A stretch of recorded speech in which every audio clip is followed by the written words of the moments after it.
In your person, I salute with respect and great admiration His Royal Highness Prince Hassan. I call him Hassan al-Ahsan, our climate godfather and our partner today. We are honored and grateful that he has accepted to patronize this event. Your Royal Highness, thank you yourself for honoring us with your presence and for keynoting us today. Your relentless efforts to promote innovation are applauded by everybody. Your Excellency, Ambassador Duma, my great friend, I am proud to co-chair and co-host this event with you, as many other events before. We have been good partners, and I hope to continue that tradition. Your Excellency, Stefan Gompertz, French Envoy for Africa and the Middle East on climate, bon courage for your leadership of this vital yet very difficult issue. Distinguished speakers, Her Excellency Lina Shabib, our Minister of Transport and my good friend, you are a dear and outstanding minister. Ahmed Qatarne, His Excellency, we are here in your domain because you are and you represent environment. Excellency Fawzi Mas'ad, many regards to you and to my dear friend, Mayor, Lord Mayor, as I always call him, Lord Mayor Aqil Biltali. And thanks to you for your efforts to make Amman a yet better place to live. Distinguished Laila Brikwak, I am aware of the great initiatives of WANA, a great institution under the leadership of His Royal Highness Prince Hassan, and under your stewardship, Erica Harper. WANA deserves our applaud for what they're doing for this country. We're very proud for them. Distinguished Batir Bardam, a warm welcome to you as the representative of GIS. We need your great solutions in this country. Distinguished Raouf Abbas, I trust that you will wrap us up at the end of the meeting very well. So please take good care in wrapping us. Permit me to admit some failures in my long career. At 77, it's nice to admit failures. In 1999, as I was saying, I was asked by the UN Secretary General to chair a committee to write or draft accounting standards on environment, so that companies, governments, and individuals can be held responsible for their pollution to environment. An excellent team of experts from all over the world joined me in this assignment, and we produced excellent standards. They were filed because the political will did not allow them to be approved. Because if they were approved, it will show the deficiencies and the failures of everybody in society in observing respect for environment. So I failed, although I produced a beautiful set of standards. As co-chair of the United Nations Global Compact, as co-chair with both Kofi Annan and with Ban Ki-moon, We drafted beautiful 10 objectives in the Global Compact. Beautiful. But the goal on climate remains not much attended to. Again, another failure of mine. As chair of the United Nations Global Alliance for ICT in Development, again, I focused on ICT as the enabler for a smart environment. We had little successes as well. So again, I failed. As chair of the United Nations ICT Task Force, which formulated the strategy globally, again, I tried to put the agenda of use of ICT to combat pollution. We drafted beautiful strategies for the world. I think what we're seeing is part of what we have anticipated and planned, but not much in the direction of environment. Why? Because of the lack of global political will. Yet, I'm not discouraged. I'm very stubborn. I never give up. All great challenges need perseverance and persistence. And this is a great challenge. The United Nations is now in the process of conducting consultations on the post-2015 agenda. I participated in the formulation of the MDG goals in my previous UN capacities. Now we are in this process of a consultation. I am not very optimistic about what is going to come up in this agenda, except nice words and nice wishes. Will the UN ever adopt an agenda on climate to be policed by an organization with teeth to observe compliance with standards in accordance with measuring mechanism? Because you cannot manage what you cannot measure. Until now, the measuring mechanism is not in place, and that's why the standards we formulated were turned down. My little self, again, I am on the run once again. On May 28th of this year, the UN organized the UN Private Sector Partnership Day. One resolution adopted was to establish a partnership between the UN, represented by UN Habitat, and TAG.org, co-chaired by the heads of the two organizations, myself and Dr. Kloss, and established the organization called the Digital Technologies for Sustainable Urbanization Network was born. And in a paper which I hope can be circulated later, we outlined seven objectives, which I will not read, as to how to achieve the goals of this network for urbanizing the world.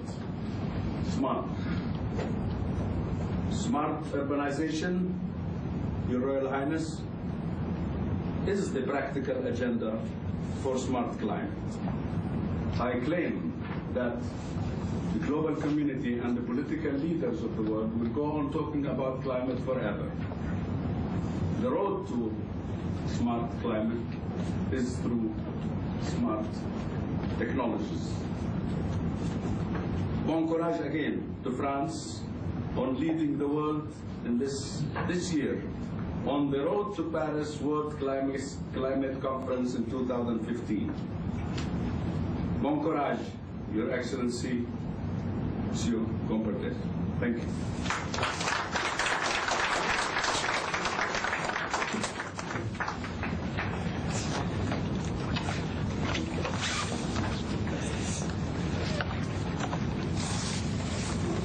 Thank you, Dr. Talal. I would like to ask Her Excellency, the French Ambassador, Ms. Duma, to say a few words. Thank you very much.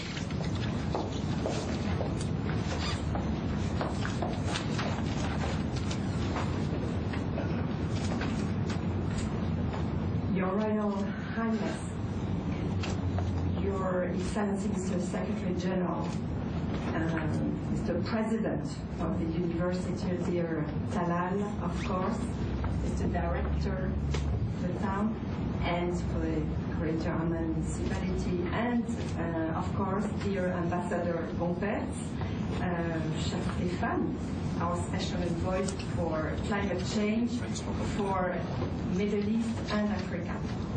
Dear guests, I will not give a long speech tonight, as the room is full of persons much more knowledgeable than me on climate change issues. But I just would like, however, to say a few words.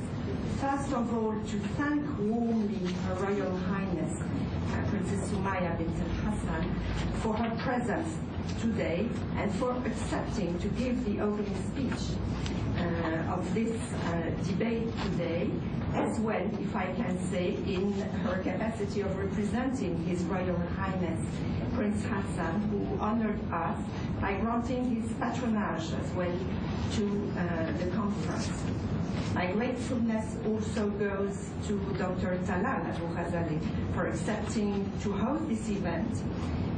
I would like to underline as well, dear Talal, the excellent cooperation we always have had with the Talal Abu-Ghazaleh University in various fields. So thank you very much for hosting this debate on an important issue today, dear Talal. And finally, of course, I would like as well to thank Ambassador Gompertz, our French envoy, so for Middle East and Africa, for accepting, to come to Jordan in the process of the preparation of the Paris Climate Change Conference. The ambassador's mandate covers 70 countries, and we are delighted that he could make this visit to Jordan to share his views and his insights about the preparation of the Paris Conference today with us. This is indeed a recognition, and I'm sure Mrs. Minister and the Minister of Environment will share it with us. It is a recognition that Jordan has always been at the forefront of Arab countries for the implementation of the Climate Convention. And we are sure now that the Hashemite Kingdom will once more be an active partner in the building of the new agreement that we hope to reach in Paris next December. I would like to use this opportunity to express France's appreciation, actually, deep appreciation and gratitude for the fruitful and always open dialogue shared in the past months with Jordan on environment issues and climate change issues, more specifically with the Ministry of Environment in the perspective of the Paris Conference. But I would like to say as well, with great partners like the Ministry of Transport and the Greater Amman Municipality on the wider, if I can say, consequences of climate change and elements like in transportation. On its part, France, with over $1 billion of development financing committed over the 10 last years in Jordan, mostly in climate-friendly projects in the water, energy, and transport sectors, stands by the side of Jordan to tackle climate change challenges as a key condition for its sustainable development. So please rest assured that we will continue to do so. Ambassador Gompertz decided to come to Jordan to listen to your expectations as stakeholders of the future agreement. This conference and the debate which will follow are part of the approach. So I can only recommend all participants, of course, to be open and speak on their minds. No message, I'm sure, will be lost. I'm honored and happy to give the floor to Her Royal Highness Princess Sumaya.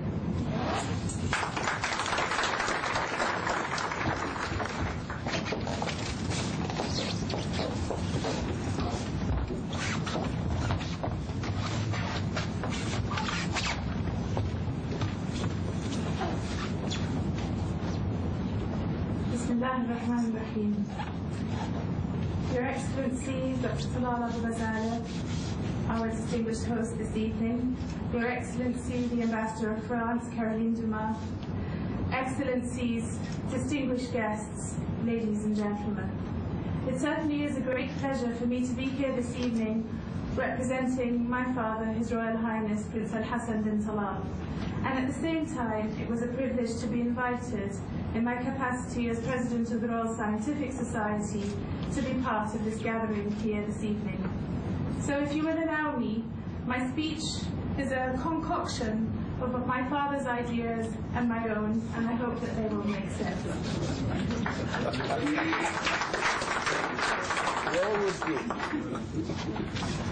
So it is with great pleasure that I welcome you all to this vital panel discussion on climate change. We are supremely grateful to you for contributing to these discussions, and we deeply appreciate the efforts of the government and people of France in supporting this initiative and in hosting the upcoming 21st Conference of the Parties to the United Nations Framework Convention on Climate Change. For humanity stands at a crossroads on the path of its existence. The road we choose now will determine the journey of our descendants for many generations to come. If we choose to continue as we have for so many decades gone by, then we condemn our children and our grandchildren to a stony track of hardship and pain. It is time to take stock and to take a new path of sanity. We must determine to work to a strict agenda that enshrines the complementarity of economic growth and sustainable development. Sanity will not allow us to have one without the other. A crucial part of ensuring the successful development of this vital complementarity is comprehensive and supported green investment. I am delighted to say that the variety of stakeholders with us here today reminds us that so many individuals and organizations in the private sector around the world are changing their business models to recognize the importance of sustainability and the need to address climate change. But this is not enough. The time for voluntary altruism has long passed. Of course, we must all welcome any private efforts to build communities and shape societies that are sustainable, and we must support the development of business models and investment routes that recognize global challenges to climate, energy, food, and water. But the global nature of environmental and resource pressures, combined with the globalization of knowledge and ideas, have made self-interested statecraft a dangerous and outdated practice. The challenges of climate change must be tackled in a unified way and at a global level. Indeed, in our region, as politics and ideology continue to grab the headlines, action to tackle the true challenges to our regional and global security remains muted. For the three interlinked and immutable challenges that define our age must head the agenda at every stage. The combined and interlinked stresses on energy, food, and water pose unprecedented existential threats to all our people. Crucially, they show that borders matter little in our region, or in the world at large. It is in this context that science diplomacy must fight for a voice, and we must listen to it. Water scarcity is perhaps our region's most pressing challenge, yet it gets little diplomatic attention. Jordan holds the dubious distinction of being the fourth most water-deprived country in the world. Our population is growing steadily, and as we all know, we host an increasing number of regionally displaced persons, refugees who have been given little attention in the global agenda. Yet as fresh water demand continues to outstrip availability, there is no doubt that we are heading for a disaster that will ignore borders unless we act immediately and decisively. But we can only succeed if we act in conjunction with our neighbours and with the support of the international community. We can only avert catastrophe if we overcome the short-termism that stifles growth and limits the development of responsive policies in the international arena. I believe that this is where the key challenge lies for science diplomacy. To find a vent for good policy that avoids the constrictions imposed by political and commercial short-termism. Ladies and gentlemen, the year 2005 marked a terrible and literal watershed in our human history. For this was the year in which the world's population began to use water in a globally unsustainable way. It marked the tipping point in our own use of fossil waters that will not be replaced in our lifetimes. Today we are coming to the end of our first decade of using non-sustainable water, yet this fundamental global inefficiency goes largely unmarked by politicians and scientists alike. We are now borrowing what cannot be repaid. Of course, it cannot be denied that a great deal of progress has been made in transitioning our world to green growth. However, our entire human family still relies on fossil fuels to drive our daily lives. Many societies around the world have managed to make the use of fossil fuels less obvious rather than less integral to their consumption needs. Therefore, we must have open and honest discussions on the effort and time that will be required to make a real and lasting change.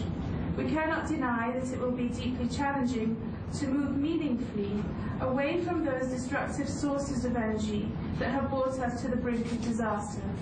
Real leadership is needed to force those discussions. Indeed, there remains a pervasive and false perception that renewables are an expensive option and that fossil fuels are cheap and necessary.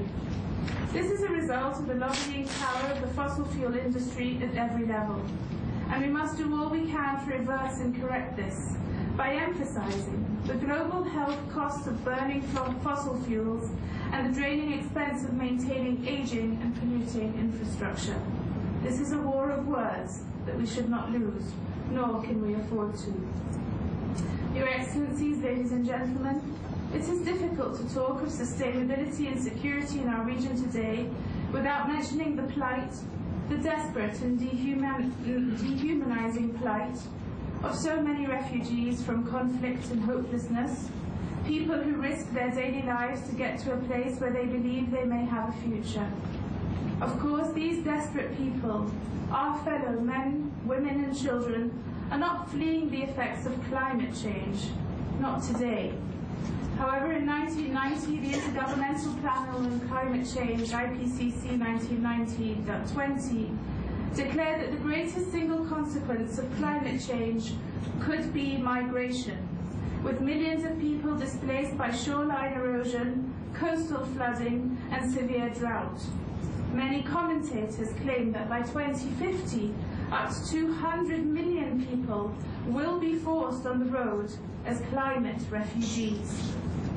The struggle of our desperate fellow human beings today, and the reaction and inaction that has followed, should act as a warning to all of us that what is at stake here is a future of insecurity for everyone. The effects of climate change will dissolve borders and divide nations.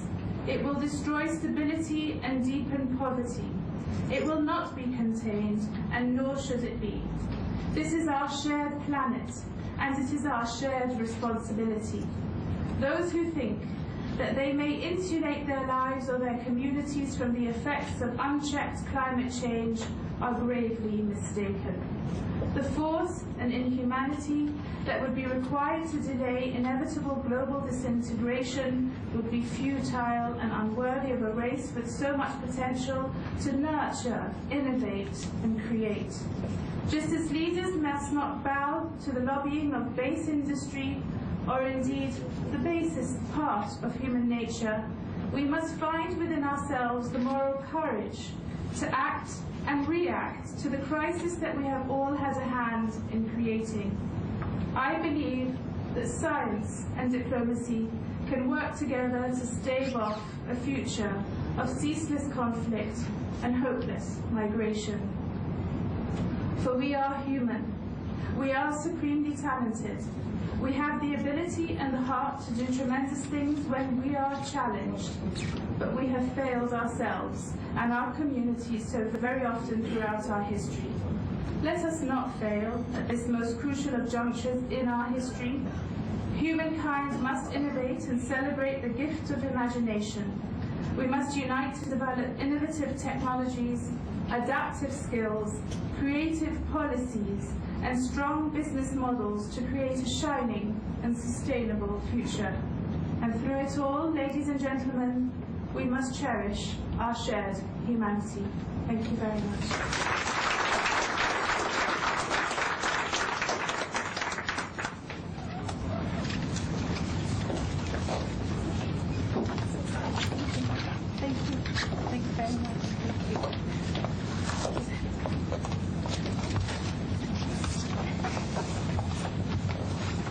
Your Royal Highness, thank you very much, and thank you for the solid vision of a better future. Thank you. And now we'll kick our own gathering today with some words from His Excellency Mr. Stefan Gompertz. I hope I pronounced it right. You did. Please, go ahead.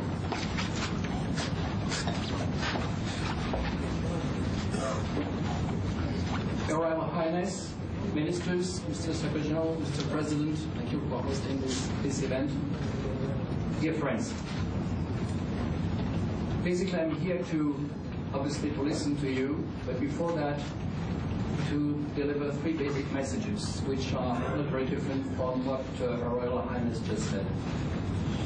Number one, we have to save the world, all of us. Number two, it is feasible. Number three, we need each one of you, of us. We have to do it together. We are on the same boat. You know what Ban Ki-moon said? And this is something my minister often refers to. There's no plan B because there's no planet B. So we can get to success. Why is it necessary? You said it. A few years ago, it was possible to put into doubt evidence gathered by experts, especially the International Panel on Climate Change. But the evidence has been accumulated, and now it's become much more difficult, almost unrealistic, to challenge those results. Year after year, we witness severe droughts, higher temperatures, floods, coastal erosion, desertification, salinization of the earth, and so on and so forth, with all the consequences. If we continue on the present trend, it is likely that average temperatures, I'm stressing average temperatures, will rise by 4 to 6 degrees, 3 to 6 degrees perhaps, by the end of this century. As a consequence, among other consequences, it has been calculated that the overall sea level could rise by 1 meter. Now that means that some states, some small island states, will just be wiped out. They will disappear.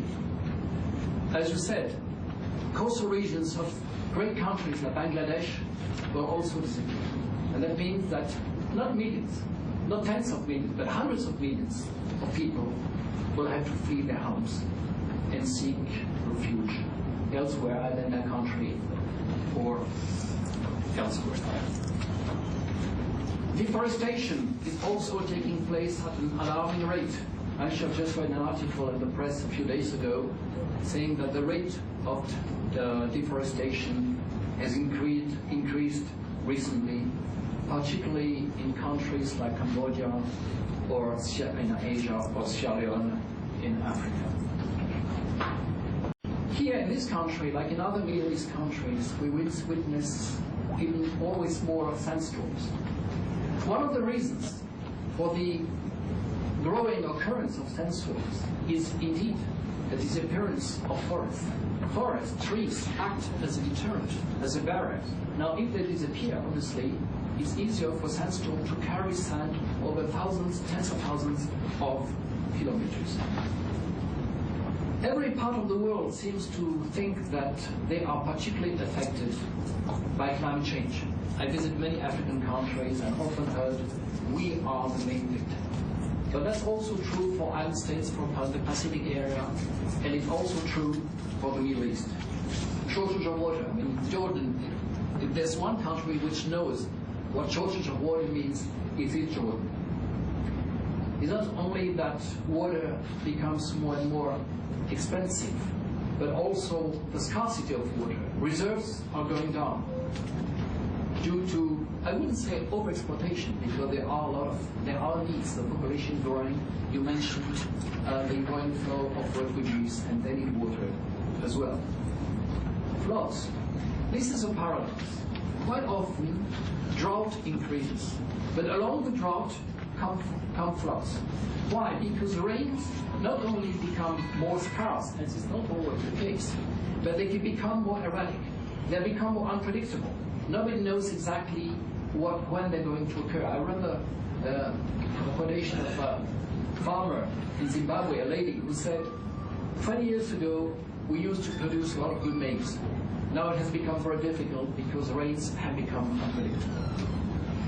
Unpredictable and sometimes more concentrated, more violent, hence more floods. Already mentioned sandstorms. We shouldn't forget also the consequences of rising temperatures on public health. It's also true not only for the Middle East as a whole, but for oil-producing countries. And here, obviously, those countries, I'm thinking about your neighbors, I'm going to be in Saudi Arabia tomorrow night, are facing a dilemma. On one hand, they are affected by climate change. So a new trend in world economies is also necessary for them. But on the other hand, obviously, they have economic interests which also have to be taken into account. So how can we reconcile the two? We must find a path where each country, each community will find its advantage. Some oil-producing countries have done quite fine in that respect. Now, Saudi Arabia has started to elaborate ambitious plans on solar energy, but a country like the United Arab States has done quite fine in that respect. And as you know, the headquarters of the International Agency for Renewable Energies are located in the Emirates. So clearly, all countries, including oil-producing countries, will have gradually to embark on a new path. But also because there have been attempts in the past, and the least we can say is that they have not been very successful. We nurtured our great hopes when we adopted, the world community adopted the Convention on Climate Change in Rio in 1992. But after that came the Kyoto Protocol, adopted in 1997, and would enter into force in 2005. Unfortunately, one leading country, the United States, never ratified it. Another country, Canada, withdrew from it. In Copenhagen, 2009, we tried to address the issue and to find something that would replace Kyoto, but we failed. There was some limited progress because it was the first time that the ceiling of 2 degrees rise in world temperatures was officially adopted. But no commitment, no agreement. There was a kind of semi-agreement, and heads of state and government just took note of it. We know what it means in United Nations language. It means it was thrown to the basket. The validity of the Kyoto Protocol was extended until 2020. That was made in Doha, the COP18. But now we need a new agreement which will indeed replace the Kyoto Protocol and hopefully be more successful, which will be binding, which will be universal, which will be signed and ratified by all stakeholders, by all countries. Now, I was saying that it is feasible, it is possible. Why? For several reasons. First reason, there is evidence that there is, throughout the world, a much better awareness of what's going on. First, scientific evidence is more compelling than it was a couple of years ago. Second, all countries do recognize officially that a new agreement is necessary.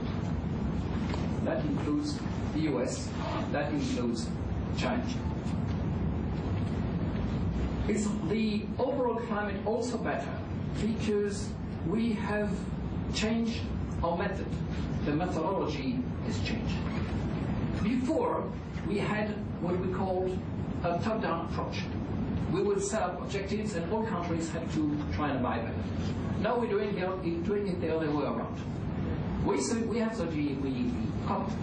international community has decided that each country should elaborate by itself, independently, in a sovereign manner, its own contribution to the common endeavor. This is what we call the INDC, Internationally Determined Contribution. I think, Mr. Secretary General, you're going to speak about it as far as Jordan is concerned. Another reason why we are more optimistic is that there are a lot of new commitments. I mentioned the US and China. The US said that they would reach a reduction of emissions between 26 and 28% in 2025 in comparison to what the US had been doing in 2005. China said, that was a joint statement by the US, that they would reach a peak by 2030 and then go down. And actually recent studies tend to suggest that it might occur even earlier. India. We don't know, we don't have India's contribution yet. But India, the Indian Prime Minister Modi has committed himself to multiply the solar potential, solar capabilities of India by 30 in 5 years. The European Union has committed to reducing its emissions by 40% between 1990 and 2030. And actually, we have already achieved a percentage of 19%. So we are on a good way, and so on and so forth. There's also a growing interest of local bodies, regions, towns, cities. The Amman is a good example. There's also growing interest of business, because business feels that it is not only a question of helping the world to survive, but also a way of making good money. The green economy is becoming more and more profitable. Last but not least, technological progress. Now, there are new inventions which emit much fewer gases. New cars, for instance. Actually, China has just enacted new rules, new standards, which will force new cars to be much more efficient than they are now, and those standards are even stronger than current European standards. Renewable energies are becoming profitable. Solar energy is becoming cheaper and cheaper and can now compete with fossil fuels. So science and technology also go in the right direction. Therefore, for all that reasons, we think that it will be feasible. Now, very briefly, as presidency, what are we trying to do? There are negotiations going on. I was in Bonn last week, was what we call the ADP, the ad hoc group on the Durban platform, was meeting for the second time. Very long and frustrating discussions, very much along UN habits. But they were making progress, and they have given a clear mandate to the two co-chairs, Mr. Joglaf, who's Algerian, and Mr. Ransnyder, who's American, to submit a new version of the previous text, which was a monster, about 90 pages, new version, much shorter one, by October. And then negotiations will actually, instead of beating the bushes, negotiations will actually concentrate on this new draft. So we'll really enter into the real substance of discussion. It will be difficult, it will be violent sometimes. We know what negotiating means, and this is our job, but it will certainly go forward. So we don't want to interfere with that. As presidency, we only want to facilitate, to help facilitate what's going on, and this is why we're in constant contact with the two co-chairs, with the various stakeholders, with the parties, and this is one of the reasons why I'm here today to speak about the subject and to exchange views with you and listen to what I have to tell us. The COP21 will be a big event. We expect roughly 40,000 people in Le Bourget, north of Paris, 20,000 delegates, 20,000 invited persons, members of civil society, businessmen, and a few thousands of journalists, 3,000 journalists. We will try and make sure that everything goes smoothly, that there's good transportation. We will bring electric cars because we don't want to emit fuel. And the new building will be recycled afterwards because we don't want again to, by organizing such an event, to contribute to the global climate change precisely we're here to fight. We hope that we will reach first a universal binding agreement signed and ratified by all countries, which will basically be a commitment of all to respect their national individual commitments. Second, we'll have the aggregation of all those commitments which are announced by the INDC, but which will then become NDC, not intended, but real commitments. Third, we will have, and I'd like to insist on this, very strong financial instruments. We have to mobilize a lot of money, otherwise the agreement wouldn't be credible. A lot of money. The objective is $100 million a year. Public money, private money, loans, grants, insurance, whatever.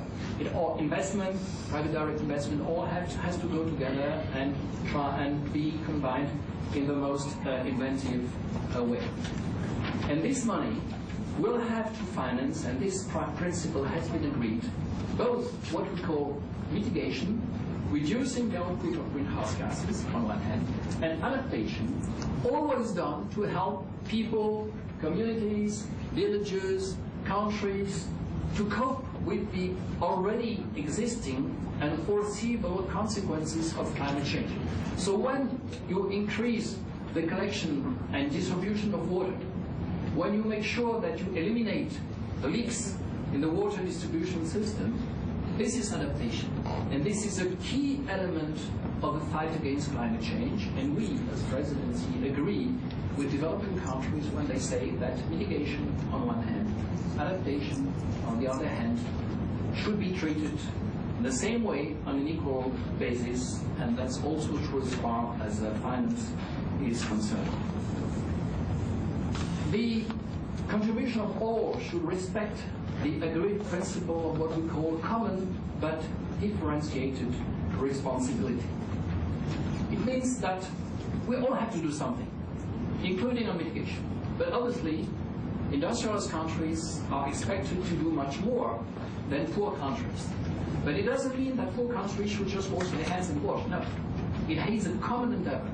But clearly, there will be differentiation. And that differentiation will probably also apply to one very crucial issue our Chairman Ghazaleh referred to, namely monitoring and verification.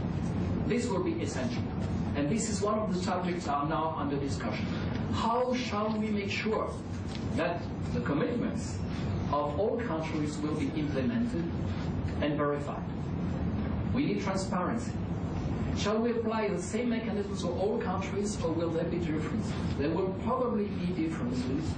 Probably mechanisms imposed on industrialized countries will be harsher than on other countries. But again, it doesn't mean that other countries should not be transparent as well and accept to be submitted to a kind of monitoring or evaluation.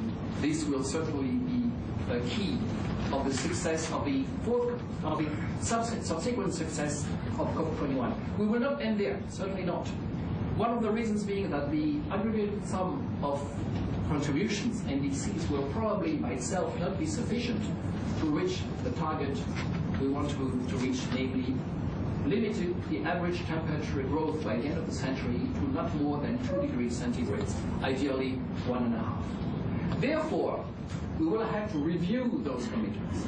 We will have to make new commitments in 1 year's time, 2 years' time, 5 years' time, 10 years' time, continuously, There's no way backwards, no backsliding, obviously. Commitments will have to be improved. Actually, the first African country that submitted its INDC, Gabon, in March, said that they would present a new version, improved version, in September. Now, we don't expect everybody to act so fast, but clearly this is a step in the right direction. We will have to improve our record. The job will be far from finished. At the same time, we'll have to be sure that the new orientation towards green growth will not jeopardize the growth of developing countries. So the path is narrow, but it is possible. We are acting for those who are suffering now already, but as you said, Your Royal Highness, we're working for our children and grandchildren. And one of the reasons why I'm taking this job so passionately and spoken for too long is that I will be a grandfather in October. And I'd like my granddaughter to inherit the world she can live in. Thank you very much.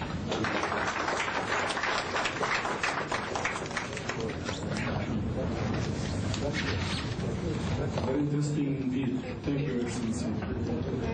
And now, regarding our national policy, I would like to welcome Engineer Ahmed Al-Tabli, Minister of Environment, General Secretary. Thank you.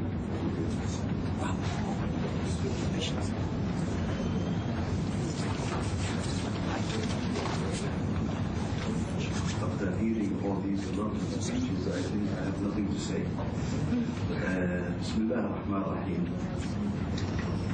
Your Royal Highness, Princess Sumaya bin Hassan, Your Excellencies, ladies and gentlemen, Jordan,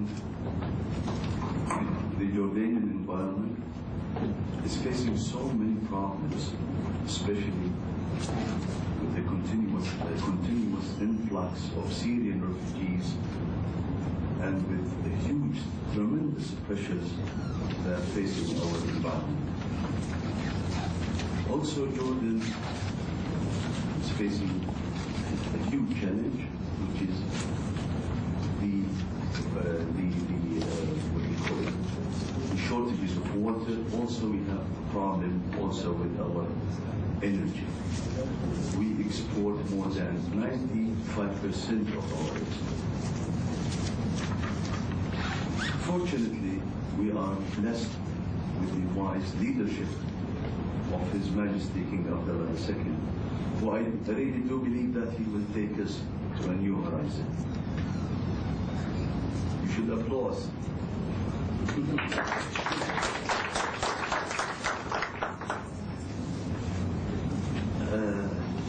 My presentation tonight, it will be about what the Minister of Environment have prepared to the road to Paris. We have done our environmental policy, we have prepared our third national communication, and also tonight we will be launching our INDCs, our intended nationally determined contributions, the Jordanian contribution to the environment, to the global community. And now I will be showing you my presentation.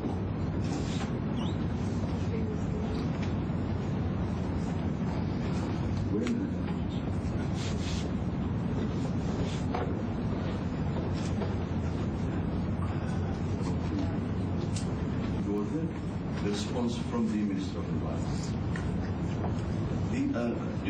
The climate in Jordan, like everywhere else, is facing so many problems. In Jordan, lately we have seen so many unusual trends of the environment, like flooding, extreme snowstorms, but also at the long run and the long term, our projection is for more drought, unfortunately. In 2013, the Minister of Environment published our first national policy of climate change through a wide participatory approach or process.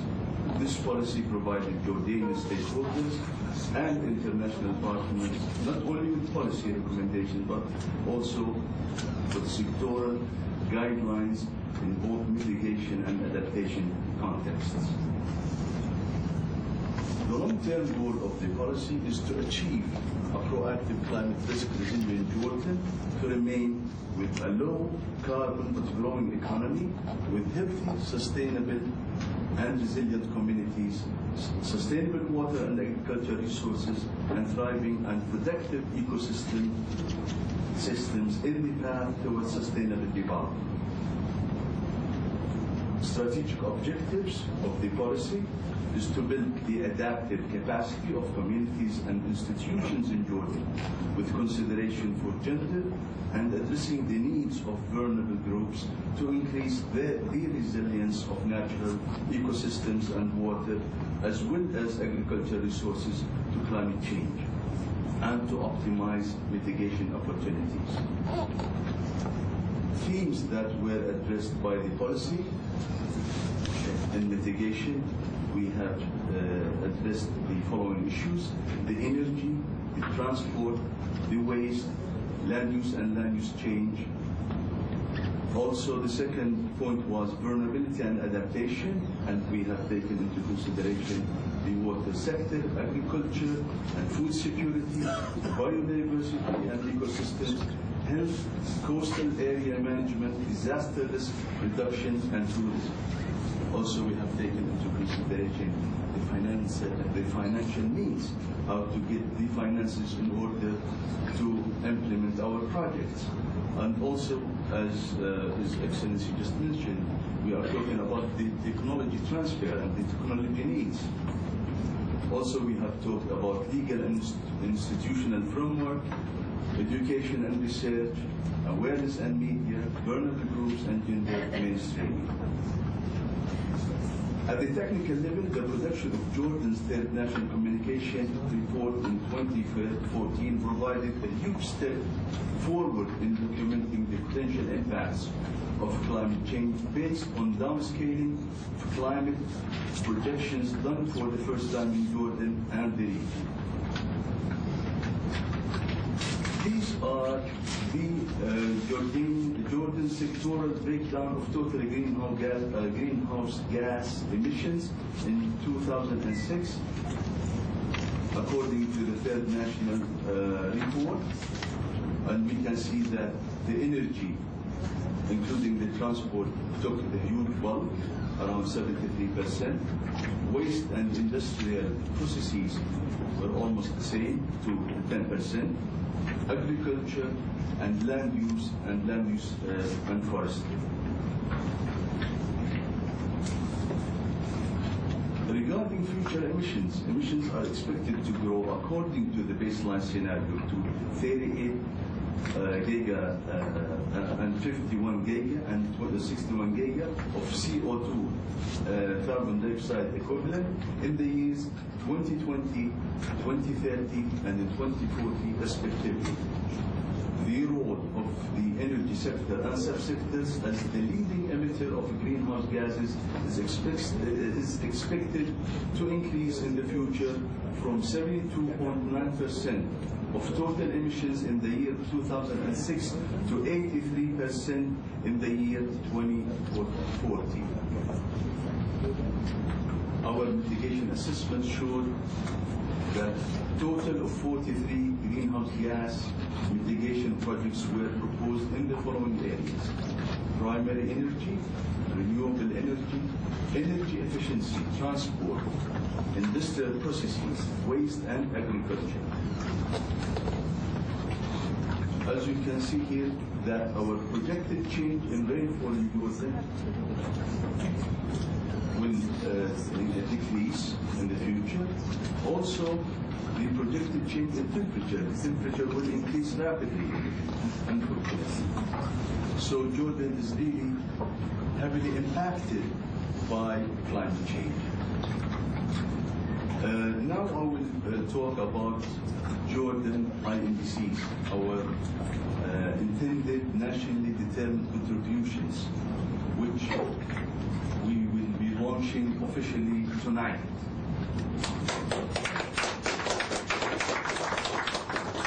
Jordan Jordan's INDCs will present a very diversified, a wide range of combination of outcomes and actions with a target of 14% reduction of greenhouse gas emissions compared to business as usual scenario levels. The unconditional outcome target is 1.5 by 2030. The conditional outcome target is aiming at reducing Jordan's greenhouse gases emissions by 12.5% by 2030. Regarding the 1.5%, it will be done with our own means. It will be financed by the government of Jordan. And for the 12.5%, we are aiming and hoping that we will give more support and financing from our donors like USAID. In this regard, I would like to thank the government of France for helping us in building the capacities of the Ministry of Environment. The two targets will be achieved based on implementing at least 70 plus projects, 43 sectoral projects resulted from the mitigation scenario. Also, we will have 27 sectoral priority projects proposed concurrently or newly planned. Examples of INDC's measures in mitigation. Jordan has set a KPI-style target of 11% of renewable energy share in the total energy mix in 2025. This KPI is articulated in Jordan 2025, a national vision and strategy launched June 2015. So we have tried to go along with the Jordan Vision 2025. Developing the national strategy and action plan for transitioning towards the green economy in Jordan 2016-2025. This activity is currently under execution, and the green growth strategy is expected to be developed in 2016. Also encouraging the use of solar energy for water heating. Also requiring the implementation of green building codes, and this was launched a few days ago by Her Royal Highness. Diversifying the sources and kinds of energy, and diversifying also the sources of natural gas imports. These things will be done. In transport, increasing the total number of commuters using public transport as a percentage of the total number to 25% by 2025. Implementing the national bus rapid transit system, implementing the railway system. Waste management, developing a system for sorting, reusing, and recycling to reduce percentage of solid waste that is disposed of in landfill from 80% to 60% in 2025, and increasing percentage of treated and reused solid waste from 20% to 40% in 2025. Examples of adaptation measures: improving energy use efficiency in water utilities and implementing a number of projects based on renewable energy sources, hydropower, solar, wind, as well as biogas and energy production from sludge to reduce energy use. Afforestry, 25% of barren forest areas in the rebuilt areas on which the rate of precipitation exceeds 300 millimeters. What comes? This is the most important part. NDCs will not be an end of the process, but the start of a new one. Jordan will be, as always, an active partner in any global agreement that results from Paris 20. Jordan will develop an implementation plan for the INDCs with clear sectoral objectives by the start of 2016. INDC's measures will be integrated in Jordan's Green Growth Strategy 2016 and in all coming sectoral policies and action plans.